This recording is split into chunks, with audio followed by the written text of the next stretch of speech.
Oke, kita langsung aja bahas volume pertama, Sword Art Online. Sebuah dunia yang harusnya jadi petualangan seru, malah berubah jadi mimpi buruk yang nyata. Gimana ceritanya? Yuk, kita lihat. Bayangin deh, tahun 2022, game VR MMORPG full dive pertama di dunia akhirnya rilis. Semua orang excited kan? Tapi bukannya disambut dengan tutorial fantasi, para pemain malah dapat pengumuman yang, bikin bulu kuduk berdiri. Langsung dari sang pencipta.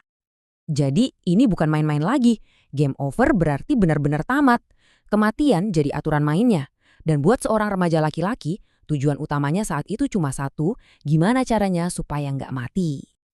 Nah, di tengah kepanikan dan kebingungan ini, protagonis kita, Kirito, harus bikin keputusan. Dan keputusan sepersekian detik ini ternyata bakal nentuin nasibnya buat 2 tahun ke depan. Alih-alih ngebantu pemain baru yang kebingungan, apa yang dilakuin? Dia langsung lari. Bukan buat nolongin, tapi buat ngamanin item dan sumber daya buat dirinya sendiri. Iya, karena dia beta tester, dia tahu seluk-beluknya. Tindakan inilah yang bikin dia dapat julukan beater, gabungan dari beta tester dan cheater. Dan dari sinilah perjalanannya sebagai pemain solo dimulai. Tapi milih jalan sendirian itu ada harganya. Dan harganya ini mahal banget dan ngebentuk Kirito jadi orang yang kita kenal. Ceritanya langsung loncat 2 tahun ke depan. Selama itu, Kirito benar-benar menyendiri. Perasaan bersalahnya, apalagi setelah tragedi yang menimpa Guild Moonlight Black Cats, bikin dia jadi makin takut. Takut kehilangan orang lain lagi. Dan kondisi Kirito ini ternyata punya cerminannya di karakter utama kita yang satu lagi, Asuna.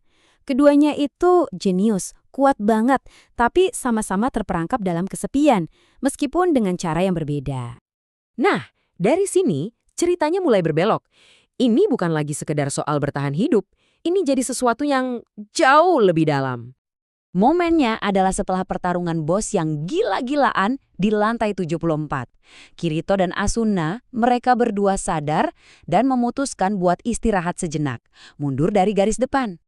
Mereka beli rumah kecil di lantai yang aman, mereka masak bareng, mancing, mereka nemuin kedamaian. Disinilah mereka sadar, bahkan di dalam game kematian sekalipun, kamu tetap bisa memilih untuk hidup, bukan cuma bertahan hidup. Dan untuk pertama kalinya, Asuna benar-benar ngucapin itu. Aku ingin hidup. Bukan lagi cuma demi keluar dari game, tapi demi kehidupan yang baru dia temukan bersama Kirito. Di sisi lain, Kirito juga akhirnya nemuin seseorang yang sangat ingin dia lindungi. Hubungan mereka jadi makin kuat waktu mereka nemuin seorang anak kecil misterius yang hilang ingatan, namanya Yui. Mereka bertiga seolah-olah jadi keluarga kecil, meskipun cuma sementara. Ternyata, Yui ini bukan pemain. Dia itu sebuah program AI. Tapi, apa itu penting? Perasaan mereka itu nyata. Dan saat mereka berjuang menyelamatkan data Yui, itu jadi semacam janji. Janji buat ketemu lagi. Batasan antara manusia dan program jadi kabur. Dengan alasan baru untuk berjuang, yaitu Asuna dan Yui, Kirito balik lagi ke garis depan. Mereka sampai di pertarungan bos lantai 75. Tapi, ada yang aneh. Sesuatu yang terasa sangat-sangat salah. Di tengah-tengah pertarungan sengit itu, Kirito merhatiin sesuatu. Gerakan Heathcliff, pemimpin guild terkuat. Gerakannya aneh. Terlalu sempurna. Seharusnya nggak mungkin ada pemain yang bisa bergerak seperti itu. Gerakannya itu seolah-olah menembus batasan sistem game. Dan di momen itulah, Kirito sadar. Tunggu dulu, siapa yang bisa melanggar aturan game? Ya, tentu saja, orang yang membuat aturan itu sendiri. Yap, dalang dibalik semua ini ternyata selama ini ada di antara mereka. Bersembunyi di depan mata, menyamar sebagai pemain terkuat, sambil nontonin ciptaannya dari dekat. Kirito langsung menantang Kayaba duel 1 lawan 1, pertaruhan terakhir untuk mengakhiri game ini. Secara teknis, Kirito kalah, HP-nya 0. Tapi, dengan sisa-sisa tekadnya, entah bagaimana, dia berhasil melancarkan 1 serangan terakhir dan itu cukup untuk menyelesaikan game ini. Dan saat dunia Ainscrat berlahan hancur di sekitar mereka, Kirito dan Asuna punya 1 momen terakhir.